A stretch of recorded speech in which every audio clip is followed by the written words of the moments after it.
Good afternoon, good afternoon. Welcome to our Quest Connect session for April 2020. Welcome to you all on this Sunday afternoon for our Quest Connect time together. And a very warm welcome to any of you who have perhaps been to Quest recently or been to Quest this year and this is your first time to join us on a Sunday afternoon.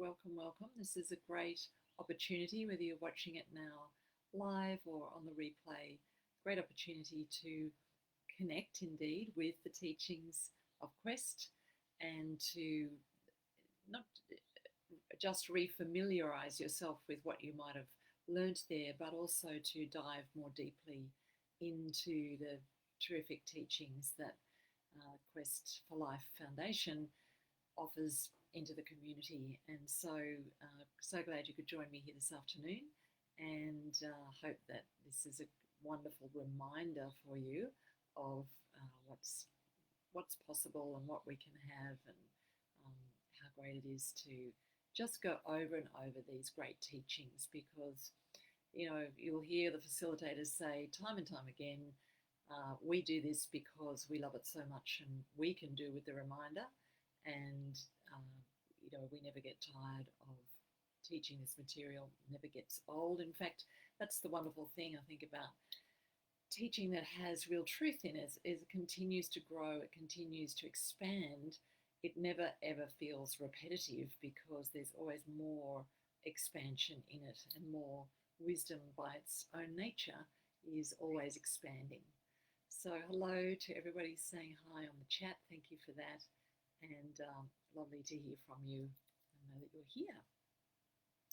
So let's start everything with our coming to our senses process that we do start every session in our Quest programs that some of you may have been to or may be thinking of coming to. We like to start everything by doing nothing, which means to get present, to get centered, and be ready to really engage with how we're spending our time together this afternoon. So whatever you feel comfortable with, whether it's closing your eyes or lowering and softening the gaze, bringing your focus inward from whatever you've been doing or wherever you've been already today on this beautiful Sunday, and bringing your awareness into this moment.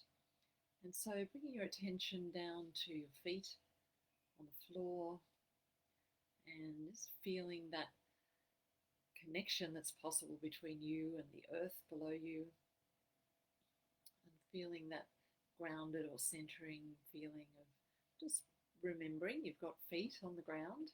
You are feet on the ground and you're here right now. And then bringing your awareness up to where you're sitting on your chair or your bed or the floor, wherever you are, in the garden maybe. Bringing your awareness to the weight of the body as you sit or you lie, and feeling that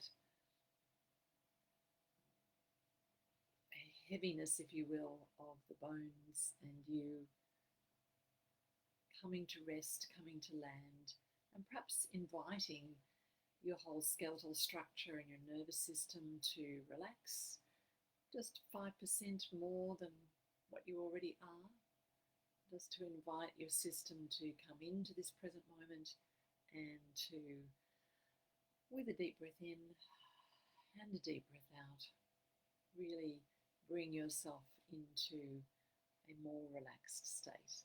We can't go from busy and having a timetable to instant relaxation. So it's important to just invite the body and the nervous center gently into a gradual relaxation process.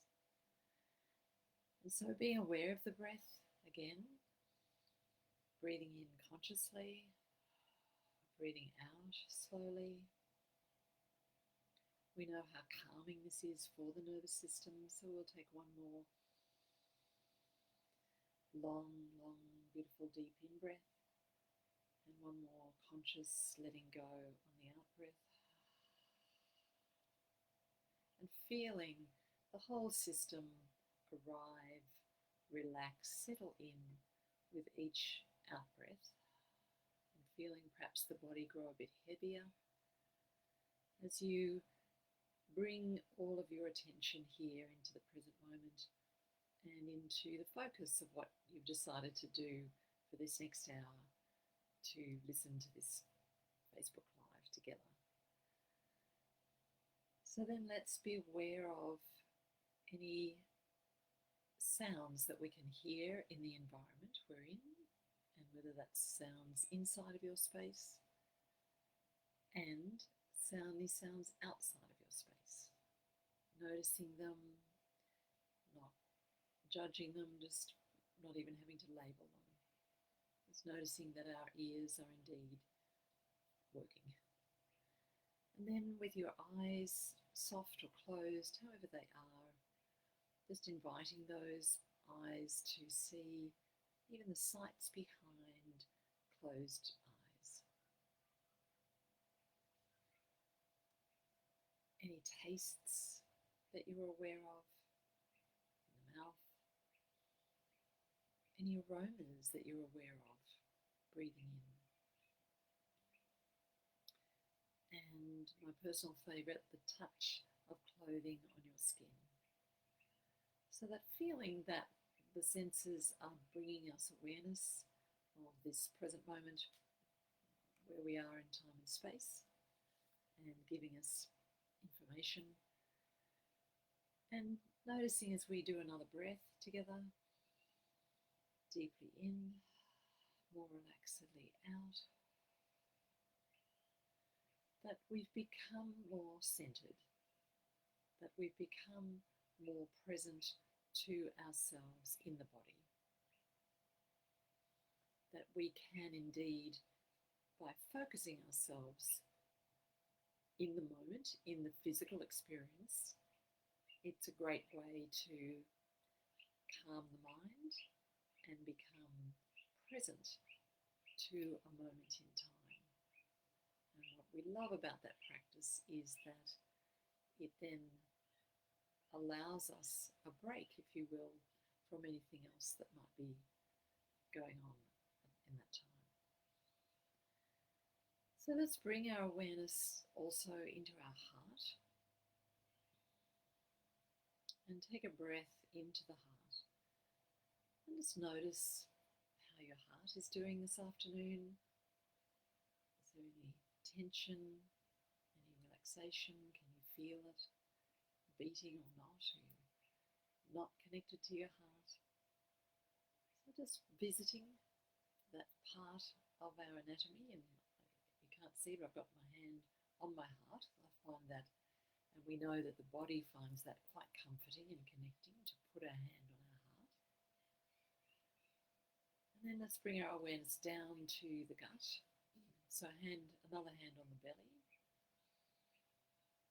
It can be very useful to breathe into the belly and out. And that beautiful big vagus nerve that goes from the brain down to the gut starts to calm the system down as we breathe into the belly. And we arrive in a presence to ourselves, with ourselves. And so let's take our attention now to our brain. And so it can be interesting to focus our attention into the brain itself. And you might just imagine, you've seen pictures of the brain, you know it's in there, you know it's working. You're awake, you're listening, you've turned on a computer, all good. So just bring your awareness into the brain. And you've got the right and left hemisphere. So let's point our attention to the left hemisphere. Switch the attention over to the right hemisphere. Once again, over to the left, over to the right, over to the left side of the brain, over to the right side of the brain. it's so interesting that just with that pointing focus, we can balance the brain itself. And you might even notice that you can feel a kind of balancing effect between the two hemispheres. One of the delightful things we've learned recently about the brain is the balanced brain is what we're going for. So we're just inviting that now into our experience of this afternoon. The brain has that balanced feeling. And then back, bring your awareness into the heart, into the whole body, inviting your whole body, your whole nervous system to let go and relax just another 5%, inviting your system to, okay. Thanks everybody for letting me know about the sound.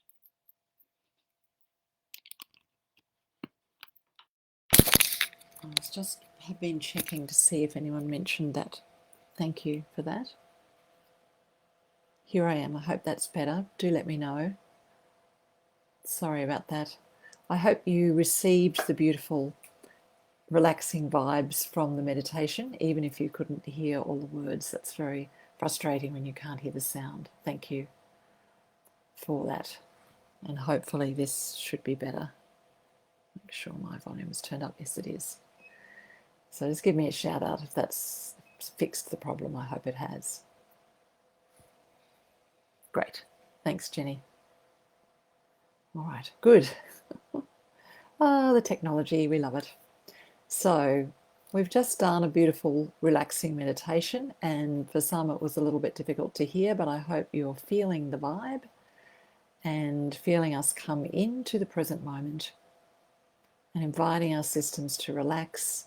And just a welcome again for those of you who might have just joined us, to anyone who recently attended a Quest program and might be joining us for the first time on our Sunday afternoon sessions. Such a lovely way to keep connected and to keep exploring the ideas, the experiment that we invite you to do at Quest about how to be able to be more present, more response able with anything that's showing up in our lives right now. And we know that things are showing up apart from our personal issues, which of course haven't slowed down necessarily, but we are having all the global issues that we can be aware of. So it's such an important time to be really focusing our attention deliberately on what we can do to help ourselves, and by doing that, to help all those around us, whether that's in our immediate surroundings, family, friends, or whether that's our workplace, our study place. And you know, when we think about the quantum field that quantum physics tells us about, we know that when we are doing this, we not only help ourselves, but we actually can help the whole field. Thanks everybody for letting me know about the sound. So I'm a great believer in there's always something we can do to help. And indeed, there's some fascinating research being done about when people extend their positive thoughts through prayer or through a meditation. There's some fascinating research studies about absolutely measurable impact that's had on people in a whole city, where they had 1,000 people meditate for a summer. The crime rate went down dramatically. People have recovered in hospital faster. Like they've done experiments measuring this, which is very encouraging for us to know that when we meditate, when we pay attention, when we do the focus on our own lives to say, I want to be able to help myself to respond better, to feel more able in my life, that I'm not just doing it for myself, but really potentially it's helping the whole consciousness. I do love that idea.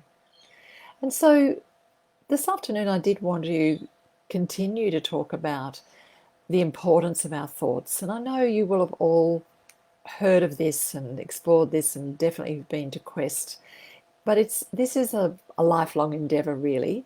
And I just heard some really exciting new research from a doctor that I listened to. He's at Johns Hopkins University in America, and he was quoting research done. His name's Dr. Ankit Chandler, and he's was quoting research done by two doctors at Duke University and another research at the University of North Carolina, where they measured people's thoughts. They're calling them positive thoughts, so they got them to think in positive ways, and they were able to measure demonstrable changes in the DNA itself, particularly in the telomeres. I do love that word, the telomeres, and the telomeres are the ends of the DNA that shorten if we're in an aging process and lengthen if we're youthening and enlivening and lighting up.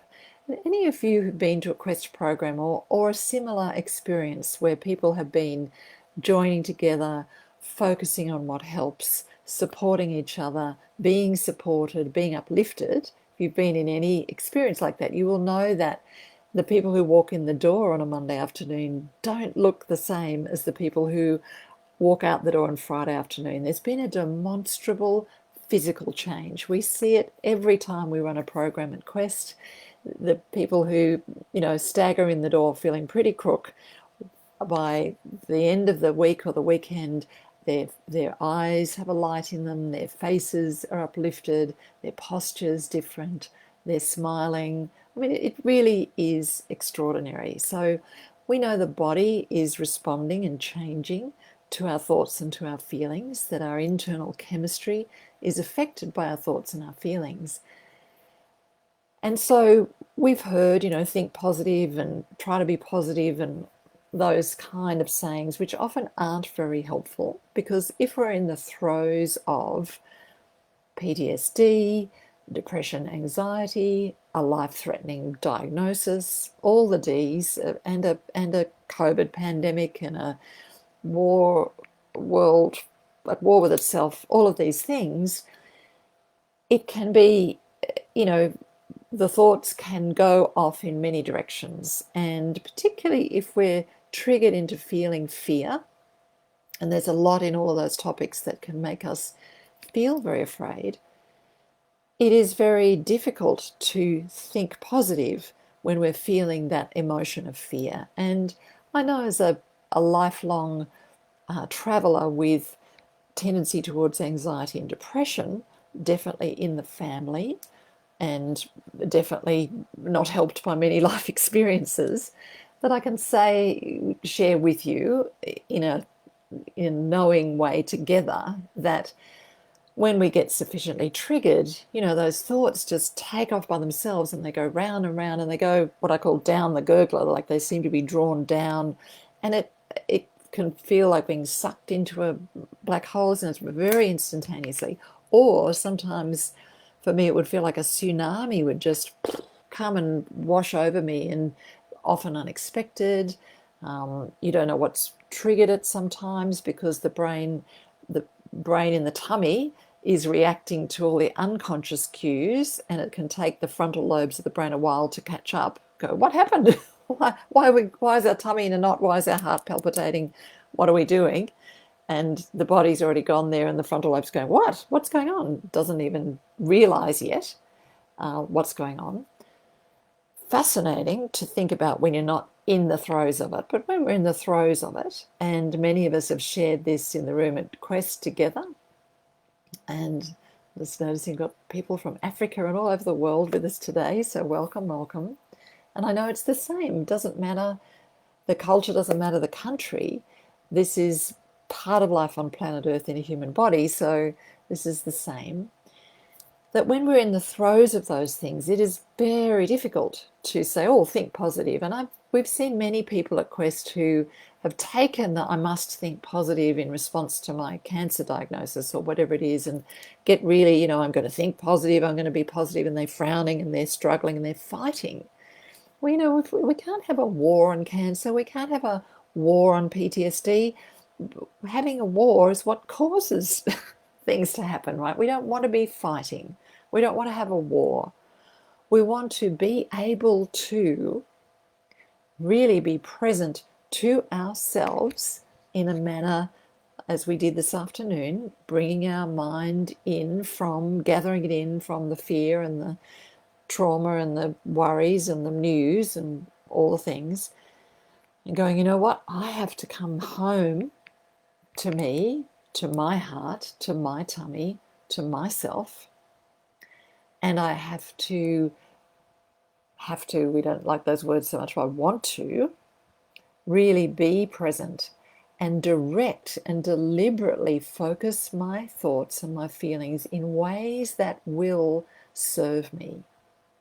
Because I know, done the experiment many times, that if I load myself with more negative thoughts, more negative stories, more upsetting visual images from the TV or wherever, that is going to bring my system into more upset, more uproar, and make it much more difficult for me to find peace, to be able to be calm, to be able to have a moment with myself where I can enjoy my life, be grateful for my life, be present to my life the way I am. It's my birthright to do so. Now, I know how easy it is to lose touch with that when you've been swamped by life events, by physical illness, by mental illness, by people that you love having illnesses and all the things that can happen. So yes, it does take focus. I'm not going to call it effort. I'm not going to call it work, because we're too programmed to go work harder, must work harder. And that doesn't help our system to relax. Because to me, this intention, this decision to pay attention to my thoughts and what my brain is actually doing in any given moment, this decision comes from love. It comes from a real commitment to, I need to be, I want to be loving to myself, because it's not okay with me to spend my life in fear, in shutdown, in uproar, in a place of hopelessness. Like, that's not a life. And we know that we can get triggered into those places. And there is a place where we have to decide that we want to do it differently. Now, trust me when I share with you, I've been in the depths, and I'm not suggesting snap out of it, stop thinking about it. I'm not saying that. It can be a very long process, but it does, like all journeys, start with one step.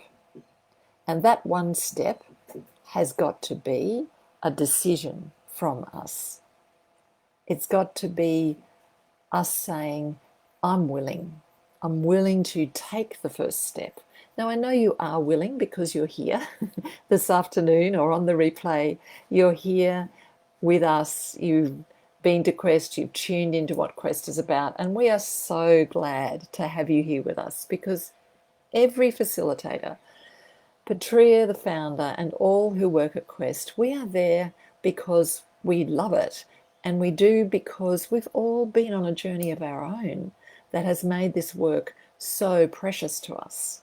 So we are delighted that you found us and that you're here with us. And that's why we do Quest Connect and the Quest at Home broadcast, to keep sharing with you this vital information that is so helpful. You know, I use this information every day, seriously every day. So, and that's not from a have to, that's from I want to be able to enjoy every day. I want to be able to regulate, be aware of my brain if it's going down the gurgler. I want to be very conscious of what I put into my brain and what I'm thinking there, because I know what an impact it can have on all of my well-being. And this research I was quoting to you is about saying even our DNA is impacted by this. by what we're thinking and what we're feeling. And there are many sciences that tell us this. There's biological sciences, there's physical sciences, there's philosophical studies, there's many fields of endeavor that tell us that. The famous book that we love the title of, You Can't Afford the Luxury of a Negative Thought. You know, it's like, wow. And yet for some of us, we can find it and go through stages where it's hard to have anything other than a negative thought. And, you know, at Quest, we're not fans of the idea of mind control. Like, it's not about getting in control, because I don't know about you, but most people I know, including myself, go, I don't like to be controlled. I don't like to be told what I have to do. And I do love to be inspired. I do love to be supported. I do love to be encouraged. So from that different energetic space, because, you know, it is a different feeling of I must control myself, I must try harder, I must control my thoughts. And I've got a kind of clenched fist here, because often we go try harder, work harder, oh look, I'm not doing it, I've failed. You know, that good, bad, right, wrong, work hard or else you fail.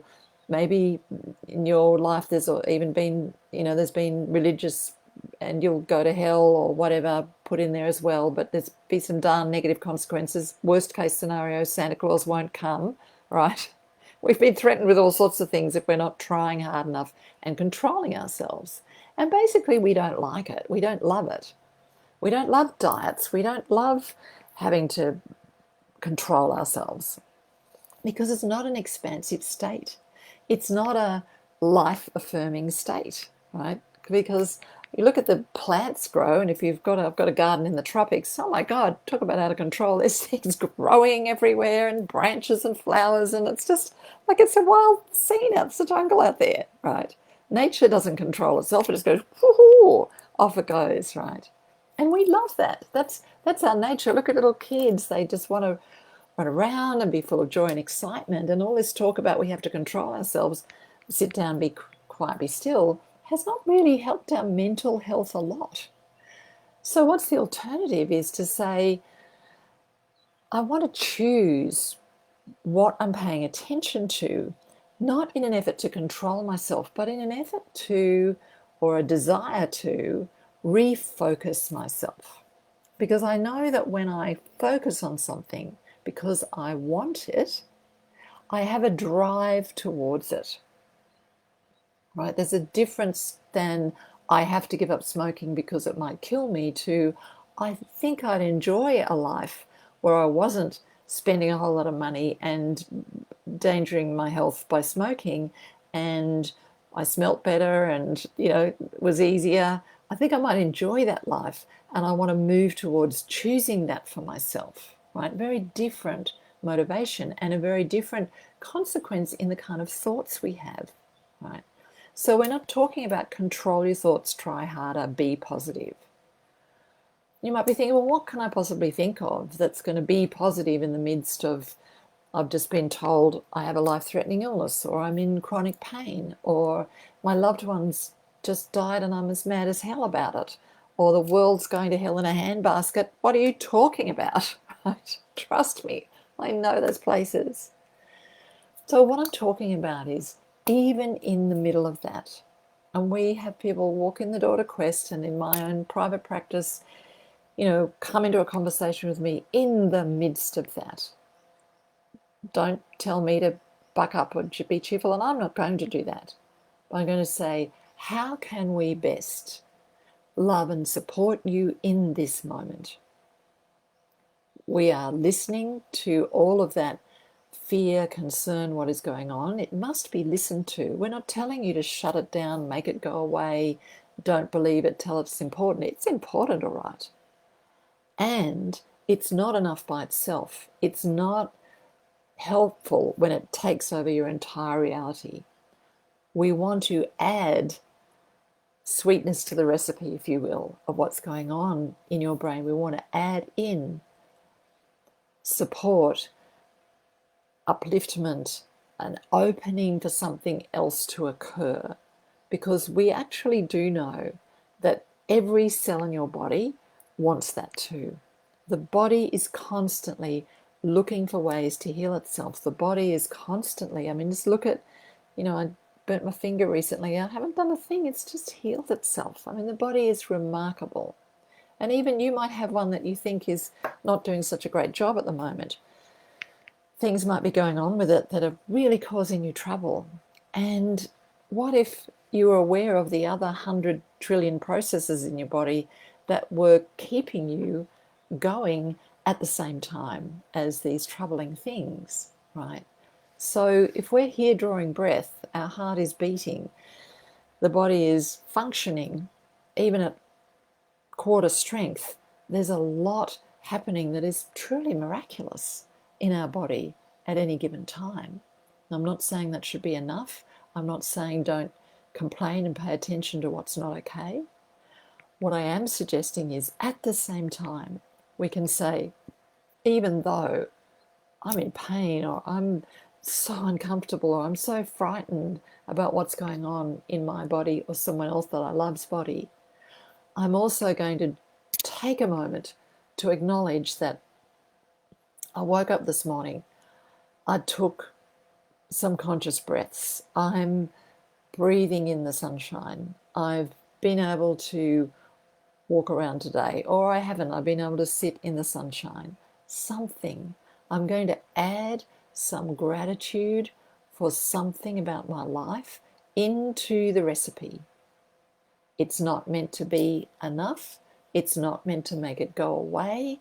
It's not meant to be an answer. It's meant to be, let's add some sweetness to the recipe of my thoughts now, because I want to pay attention to my mental health. I want to pay attention to what my brain is doing. I want to focus it, as well as paying attention to what doesn't feel okay. So maybe I'm having vivid flashbacks and scary things happen.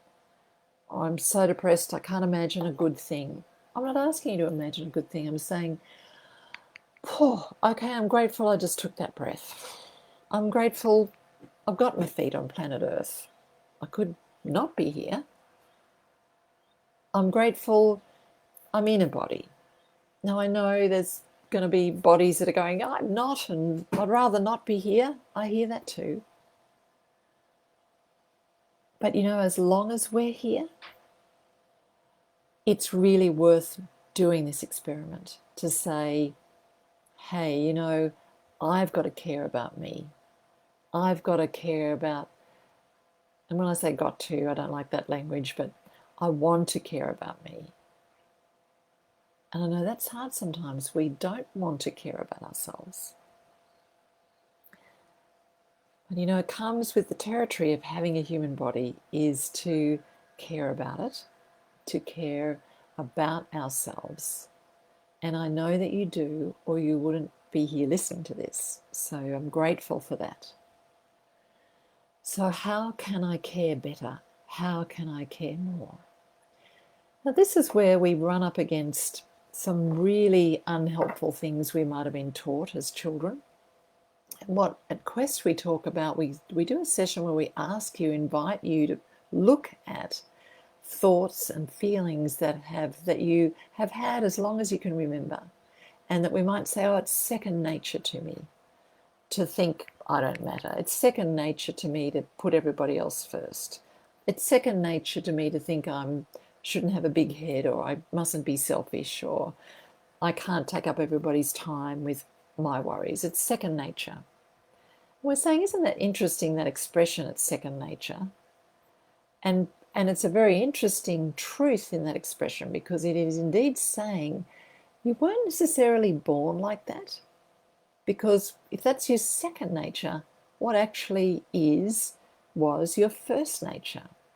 Was there another possibility when you were born that you might think and feel differently about yourself?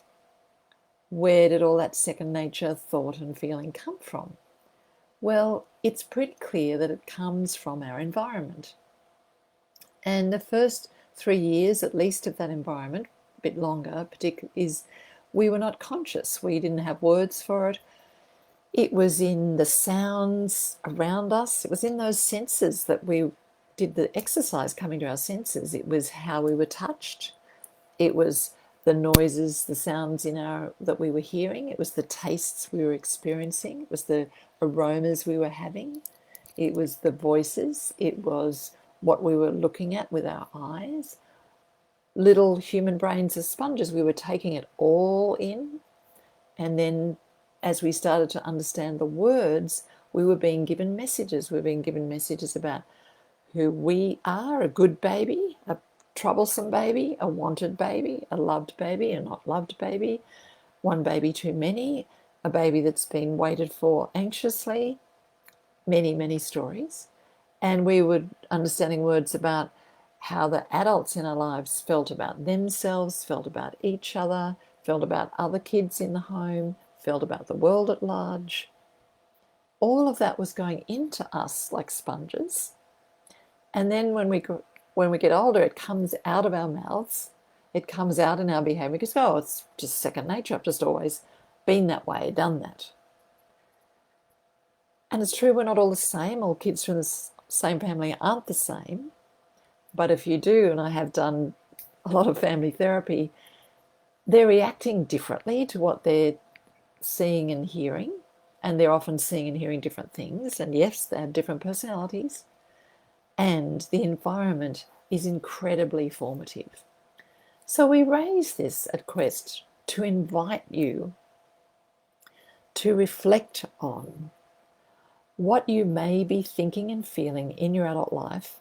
And you will be thinking and feeling thoughts and feelings that your caregivers, let's say for commonality, your parents, maybe you had a nanny or a granny or a auntie or someone else, those people, you were very influenced by them. And whether it's you've grown up and go, oh my God, I want to be nothing like them, or I never gave it a thought, right? It doesn't matter. You were very influenced by them. One of the things that fascinates me in my own journey and in working with people is particularly in the realm of feelings. Little children, try this on for size. I love this expression and understanding and knowing, and I find it very helpful to myself and other people to say, and if you've been around little children, you know this, little children just want to love everybody. They're like, can I love you? Are you going to love me? Can I love you back?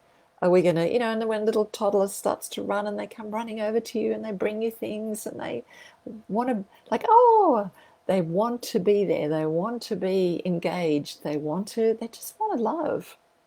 What if it's true that our first nature is we just came to planet Earth to love everybody? That was all we wanted, to be loved, to just have a love fest. That's what we were like. Our eyes lit up, our little limbs got excited, we went running around, we wanted to create things, play with stuff, sing and dance, run over and hug the people who were available and who would hug us back, the people who felt safe, and be hugged by them. And if there weren't people who felt safe, we would hug the animals, we would hug the trees. We were just love on legs. And I'm just going to say that's pretty much unilaterally true. What if you took that on as your original nature? Your first nature was, I just came here to love everybody. I just wanted to love mum and dad. And I wanted to find a way to get them to love me. If I couldn't feel their love, I felt like they were cranky or angry or absent. I didn't know it had nothing to do with me. I thought it was all about me. So I developed all sorts of thoughts and feelings to try to get their attention and have that be different. But I was still just trying to love them and be loved. It's not wrong to try to be loved. That's more precious to us than food, really. Right? Of course we want to be loved. Of course, as babies, we just wanted to be loved. So what if that is still your first nature? I think it is. I have worked with thousands of people over more than 40 years. I'm very convinced that it is. Even people who think they've turned out horrible and bad and wrong and selfish and they've got the endless self-judgment, you know what? They still want to be loved. Even people who behave very, very badly. And there are some who can be mean and difficult and reactive and abusive. In somewhere deep down, they were still trying to be loved. Now, that doesn't mean we have to forgive everything immediately that everybody does, or that we have to not have boundaries or self-respect or any of those things. But why I'm bringing it forward is to say, when we're struggling in our current life, it is really helpful, and we're looking at how could I bring more positive thoughts and feelings into my life if I'm really battling with fears and obsessive ideas that are not helpful, or flashbacks, or all the things shutting down that PTSD, depression, grief do to us. How could I bring more positive thoughts and feelings in? Because I know now and I understand that there's so much research saying this is a very helpful thing to do for my physical, mental, emotional, and spiritual well-being. Right? I'm saying that coming back to love is my first nature is a great place to start, right? Rather than, but why would I bother because I'm so shit, or what's the use because everything's whatever, or I can't control my brain, I feel so terrible. It's like, okay, can we just for one moment, we're not getting rid of it or fixing it, we're just moving it over to the side, just shelving it for a moment and going, yep, understood, got it. And just for the next, I don't know, let's try 5 minutes to start with, I'm going to go with, what if my true first nature was I just wanted to love everybody?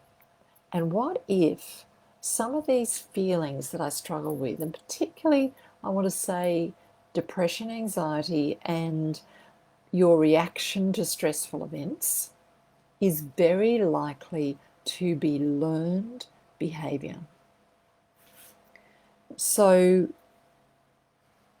just contemplate that for a moment.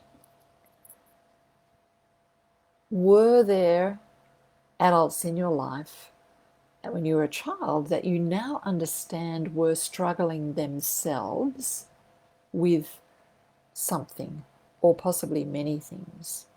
You know, was there financial hardship? Did you grow up in a war zone? Were they having trouble together? Were they having trouble in the world? Were they themselves already underparented, depressed, not feeling well? I mean, we do need to give some thought to not who our parents were, but how our parents were. We're not seeking to blame them. We just really want to love them. And the more we have insight about how they were able to be when we were little, the more we can have insight into ourselves. And so, for instance, I'm aware that a deep feeling of being unwanted and unloved, which I couldn't make sense of because my parents did really want and love me. However, they were both unwanted and not well loved at all as infants themselves. And as they had their own family and they did love their own kids, but their own inside feeling, which showed in different ways, showed in dad's drinking, showed in mum's controlling and her bad moods, and now what I'd recognise as PTSD symptoms,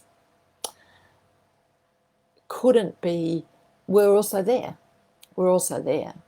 and seemed unlovable. That they were unlovable or I was unlovable or both, I couldn't figure it out. But there was something here that was just really uncomfortable and didn't feel like I would keep trying to love them, and it was really hard because they didn't seem to feel better and it didn't seem to make them happy and as loved as I wanted them to be, right? And then somewhere in this process in childhood, I took on, oh, it must be that I'm not lovable. I'm not doing a good enough job. I'm not really wanted the way I am. I'm doing it wrong somehow. And this, as you will know, is a very common thinking pattern. Very common. So you would go, oh, did I get that wrong? Did I not do that the way you wanted? Did somebody have a criticism of me? It feels so big I can barely stand it, right? Am I not okay, really? If they really knew me, they wouldn't love me. I can't take a compliment. I can't enjoy who I am because I'm pretty sure most of the time I'm getting something wrong, right? Our old favourite friend, not good enough, raise your hand. Like, I can go rooms of people all over the world, ask them, who's ever felt not good enough? Yeah, like it's universal, right? So what if we said, yeah, the world is a pretty difficult place. No matter how hard mum and dad tried, they had their own life experiences they were bringing to the party, and I was feeling that because I love them and because I wanted to love them and I wanted to be loved by them. And maybe some of those feelings are what are getting you feeling depressed and afraid now. And I'm asking you to actually just ask yourself the question, are these feelings even my feelings? Am I somehow second nature replaying mum and dad's feelings in some way? Now, this, what we're saying is, and we say this a lot at Quest, self-awareness is the key to feeling better.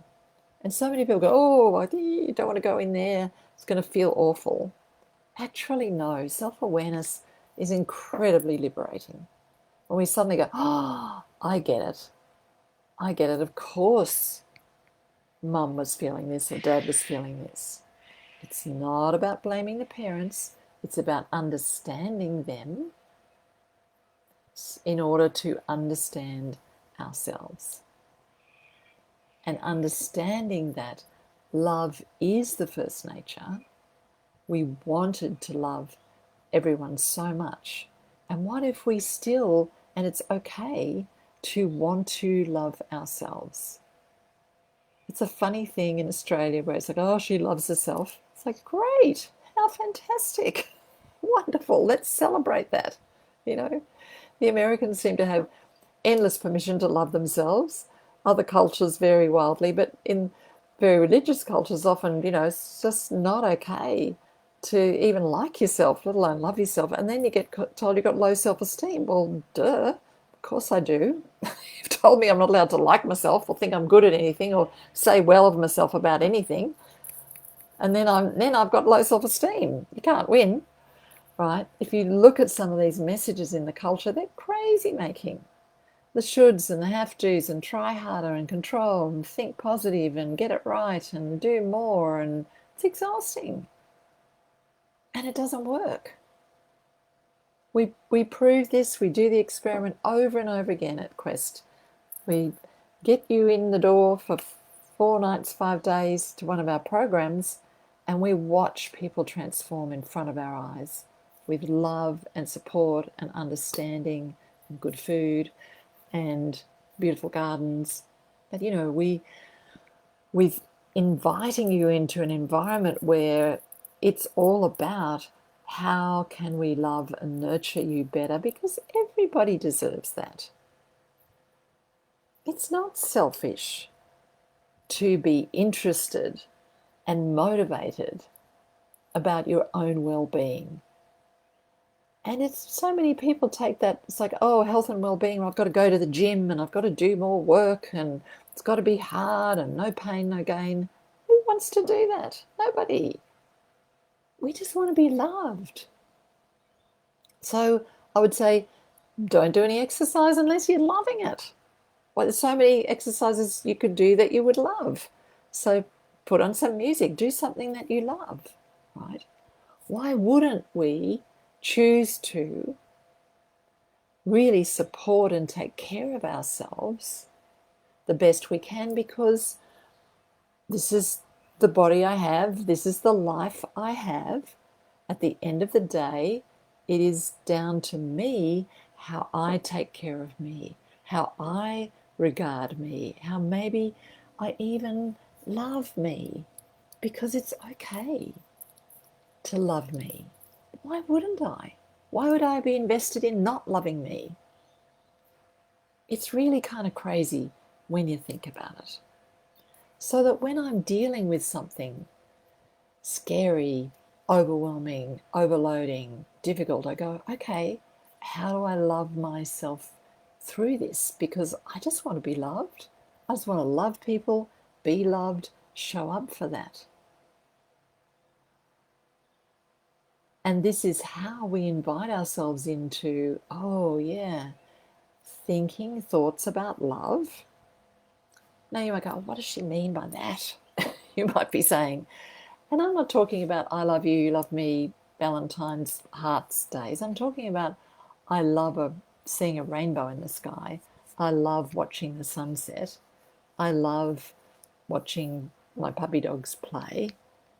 I love watching chickens walk on the grass. I love watching little kids explore the world. I love watching a funny movie or YouTube. I'm talking about things that we know can light us up in that we go, oh, an inspiration. We take an in-breath. That's what it means to be inspired. I love looking at art. I love listening to music. I don't know, fill in the blanks many times. It's up to us to make sure that we include that in our lives and that it's not selfish, that it is, in fact, how we take care of ourselves to the best of our abilities so that we can be there, effective, response able for our families, for our kids, for our work, for whatever it is we choose to do in life. When we're feeling that light, that love there, we've got something to offer. So let's come back to when we're in the thick of it, when we're in the throes of it. Because I know that, a lot of people go home from Quest and it has felt amazing, and then the old environment comes in and the old family dynamics come in and like, oh, I can't remember what to do, I don't know, it all feels the same, or I'm just going to go back or whatever. We, always start small with the experiment. So we need to spend at least 5 minutes a day thinking about ourselves, not in a I'm so terrible, I got it wrong, I'm never enough way, but in a, oh, how am I doing today? How am I traveling today? Could I offer myself something more or better today? Could I put some fun and joy in my life today? That one. And even if I don't feel like it because I'm in pain, I'm sick, I'm grieving, I'm racked with anxiety, then that's especially a day to give it a go. And here's two things that we can start with that are proven, really seriously, people have done the studies, you can look them up, are proven to shift the gear in your brain. The first one is gratitude. Now, that may sound corny and old-fashioned and who knows what, but you know what? It's a modern science. Not just on Oprah. I know you will have heard it there, wherever you might have looked for solace. The attitude of gratitude is the way 12-step programs help walk people out of addictions, the way many things are helped. And, it can be as simple as I'm grateful I have running water coming out of a tap because millions of people in the world don't have that. I'm grateful that I do know where my next meal is coming from because millions of people in the world don't have that either. I'm grateful that bombs are not dropping on my house today. I'm not fleeing a flooded house, a war zone, like many people in the world are today. I do have things to be grateful for. Now, it's not you should be grateful, what are you complaining about? It's not that. It's like, I feel crook, I feel scared, I've opened my eyes and I already don't like this day. You can have all of that, go, yep. And, not but I should change that. No. And, yep, I hear you. We've got to listen to ourselves. I hear you. That's how you're feeling. That's okay. And, boy, am I grateful I can go and have a hot shower now. Boy, am I grateful I could put clean sheets on my bed last night. Gee, am I grateful I've got a kettle and a tea bag and some milk in the fridge. Start simple. Start small. But you know, there is a magical alchemical process that goes on in the unconscious part of our brains when we know we're trying to help rather than giving ourselves a hard time. Our first nature, if you could care to imagine it as that little toddler in you who is just like wanting to love everybody, he responds much better to, let's have a cup of tea and be grateful for that kettle. Let's have a shower and be grateful for that hot water then. Try harder, do more, do better. And as always, I'm inviting you to do the experiment for yourself. Give it a go. You know, even when PTSD and you're shut down and you're feeling terrible, you know, and sometimes I have had PTSD, I think, all most of my life, but you know, sometimes I go shut down and then I am thinking about what I want to watch on TV. That's one of my drugs of choice. And so some days I'll just go, okay, I call it having an episode. I'll just go and have an episode, which is on the couch with the thank God for Netflix. And you know, I was like, it's okay. You can go have an episode. And yes, we are escaping right now. We are rebooting the brain for sure. And I am so grateful I have a couch. I'm so grateful somebody thought up Netflix. I am so grateful so many clever people are making amazing things, inspiring, funny things to watch, as well as all the other stuff in my world, right? It's like I'm saying, add it into the recipe. There's no, you shouldn't think like that, you have to think like this. There's no, you're getting it wrong. It's like, add it in to the recipe. I'm going to have a little cup of tea break right now and sit down and go, good job. No, you haven't done everything you could do today, but you've done a lot. You've done several things. And even if that was just, I did get up, I did get dressed, I did survive a flashback, or I did walk myself around and a big, I don't want to do anything, I don't want to know moment. And I got myself through some fear and made a phone call, whatever that looks like, right? I'm grateful for that. Grateful to myself for that. This is what I call an attitude of love. This is what I'm calling self-love. This is about how we pay attention to our thoughts and what our brain is doing, and how we put in that love, that first nature. I'm willing to support you, me, no matter what, into our daily life. If you could do that one or two or three times a day, trust me when I tell you, it will start to make a significant difference in how you feel. And, you know, at Quest, our wish for you is that you do try these experiments and find some relief and some ease and some peace, because it is possible when we're not waiting for the world to get better, life to get better, our bodies to get better, our brains to get better. We're saying, I'm going to love myself, attend to myself anyway. I'm going to pay it loving attention anyway. And in so doing, apply the beauty, the joy, my birth-given first nature, expansive nature, to whatever life is bringing me in this moment and see what happens. Do the experiment.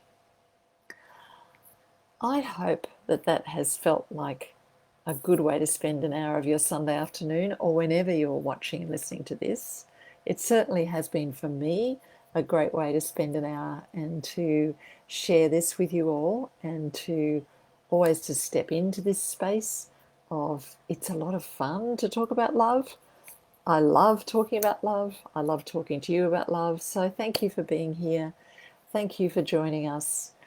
We are very keen to stay connected with you in our Quest Connect sessions and our Quest at Home sessions. And I hope to see you all again very soon. Thanks, everybody.